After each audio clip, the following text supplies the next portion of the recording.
राष्ट्रीय अध्यक्ष महिला प्रकोष्ठ लोक जनशक्ति पार्टी रामविलास। मैम, आज आप कहाँ आई हैं और क्या कर रहे हैं? मैं आज बलिया जिले में आई हूँ और यहाँ पार्टी की समीक्षा बैठक में उपस्थित हूँ। किस टाइप की समीक्षा बैठक है? किस पार्टी को मजबूत करने के लिए और पार्टी अभी नगर पालिका चुनाव में जो चेयरमैन का जो प्रत्याशी के रूप में प्रीतम पासवान जी को हम लोग कर रहे हैं, उतार रहे हैं मैदान में। मैम, नगर निकाय चुनाव में पार्टी का आपका ये क्या रहेगा, एजेंडा क्या रहेगा? मेन एजेंडा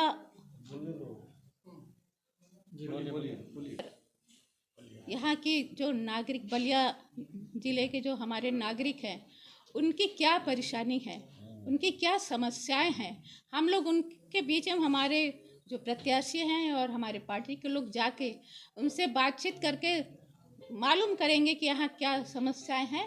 तो उस ज्वलंत समस्याओं को लेके हम उनकी समस्याओं का निराकरण करेंगे। मैडम, आप जी बहुत सारे पुराने पदाधिकारी आपके यहाँ मौजूद हैं जी। आपने और आपकी पार्टी ने कभी उनकी सूद तो ली नहीं, लेकिन अब आप बलिया की सूद लेगी, आपकी पार्टी सूद लेगी? ऐसी बात नहीं है, हमेशा उनकी सुध ली गई है। यदि सुध नहीं लिए होते तो हमारे सुनील पासवान जी के जो बेटी ख़त्म हो गई, मैं मुख्य रूप से उनके यहाँ ही आई हूँ, लेकिन ये पार्टी के लोगों ने रख दिया है समीक्षा बैठक, तो मैं इसको भी कर रही हूँ। लेकिन मेरा आने का जो मुख्य उद्देश्य था सुनील पासवान जी के यहाँ जाना। कहाँ प्रत्याशी लड़ा रही हैं बलिया में? बलिया में अभी फिलहाल ये नगर पालिका के लिए लड़ रहे हैं और प्रीतम पासवान जी को कहा गया है ये अपना चयन करके बताएंगे। मैडम, किन मुद्दों पे? आपका पार्टी बहुत पुराना है, बिहार में बहुत एक लंबे समय से आपकी पार्टी राजनीति करती आ रही। रामविलास पासवान जी थे तो बहुत दमखम से चुनाव लड़ते थे, कभी नहीं हारे अपने लोकसभा क्षेत्र से, और उनके मरने के साथ ही पार्टी टूट गई, परिवार में कलह हो गया, भाई भाई नहीं हुए एक दूसरे के।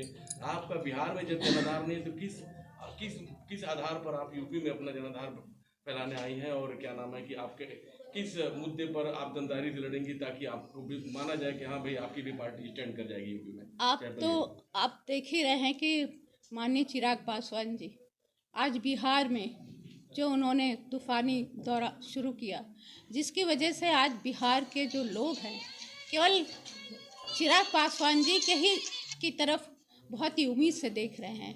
और मुद्दे तो बहुत है, सबसे ज़्यादा हमारे नौजवान, हमारे जो बेटे हैं, जो यहाँ के युवक हैं, उनकी जो बेरोजगारी है वो बहुत अहम मुद्दा है।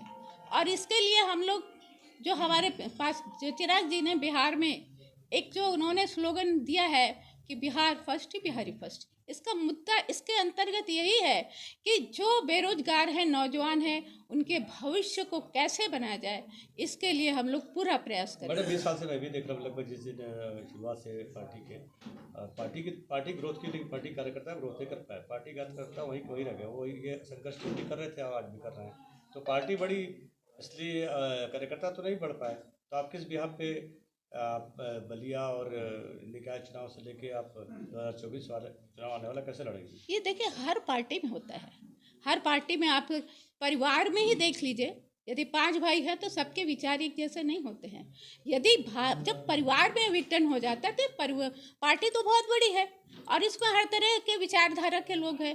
तो लेकिन हमारे जो पदाधिकारी हैं बहुत समझदार हैं, आपस में मिलके, क्योंकि एक जो लक्ष्य पूरा करना है, माननीय रामविलास पासवान जी का जो सपना साकार करना है, अब इनके अंदर ये भावना आई है कि नहीं, चिराग जी आज अकेले हैं, इतनी मेहनत कर रहे हैं, आज हमें भी उसी तरह मेहनत करना है। अब मुझे पूरी उम्मीद है कि हमारे सभी पदाधिकारी बहुत ही तन मन धन से ईमानदार। रामविलास पासवान जी रोल मॉडल बने थे और लगातार अपने क्षेत्र के लोगों के लिए, अपने कार्यकर्ताओं के लिए संघर्ष करते थे, इसलिए लगातार जीतते चले आ रहे थे। अकेले दम पर उन्होंने पार्टी बनाई, लेकिन पार्टी उनके जाते ही पार्टी का विघटन हो गया। उसके बाद देखा जा रहा है कि कार्यकर्ता बहुत मायूस दिखाई दे रहे, वो दमखम नहीं दिखाई दे पहले पासवान जी के ज़माने में था।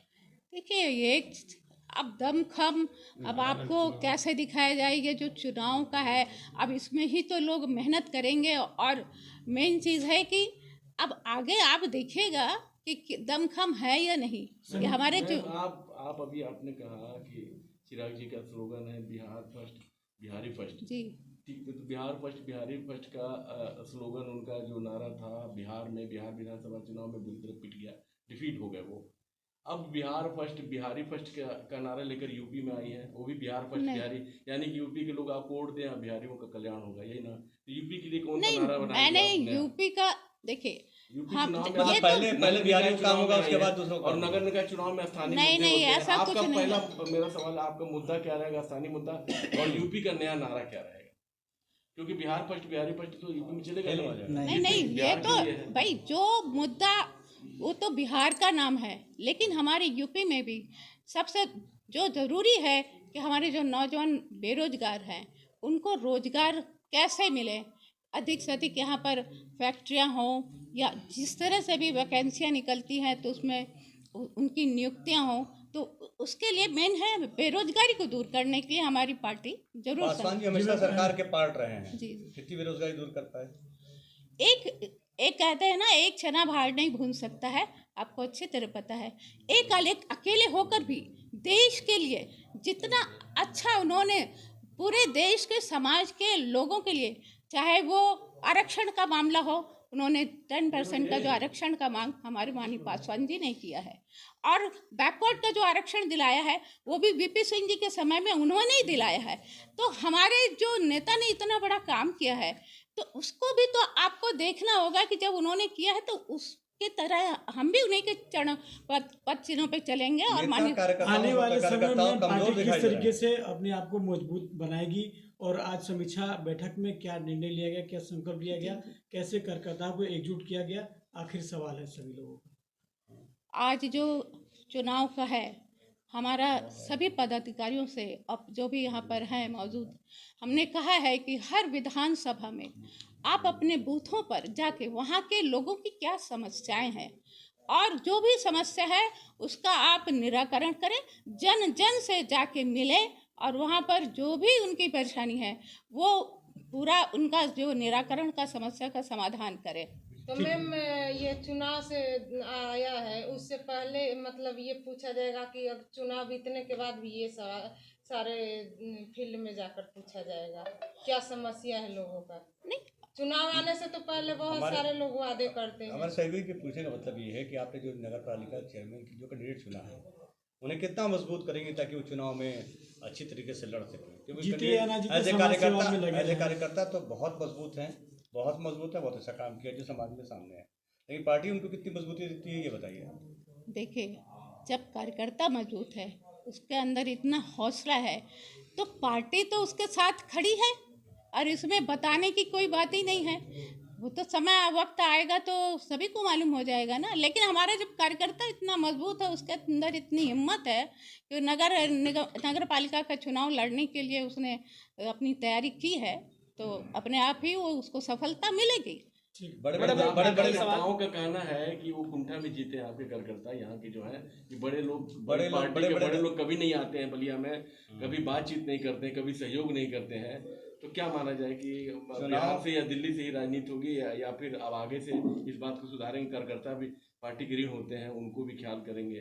क्योंकि जैसे झूलन जी हैं, बड़ी मेहनत करते हैं, हर मोर्चे पर आगे रहते हैं, आंदोलनों में आगे रहते हैं, लेकिन हमको नहीं लगता कभी भी पार्टी के बड़ा कोई नेता इनका हाल चाल लेता हो, चाहे कोई आता हो, चाहे सहयोग करता हो।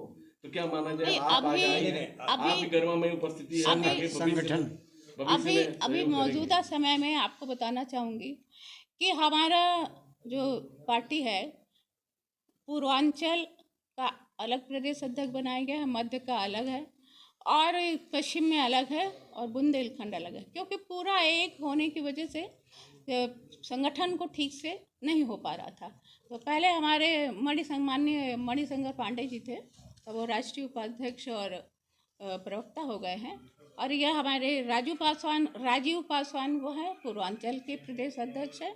मध्य उत्तर प्रदेश के हैं KB भारती जी हैं और पश्चिमी उत्तर प्रदेश के पवन वर्मा जी हैं। तो अभी लोगों ने कार्यभार संभाला है और इसीलिए पार्टी को ये 4 भागों में किया गया है कि पार्टी का संगठन अच्छे से देखा जा सके। और रही बात जो कह रहे हैं कि वहाँ सुनी नहीं जा रही है, तो ये तो झूलन जी हमको बताएंगे कि कौन नहीं सुन रहा है।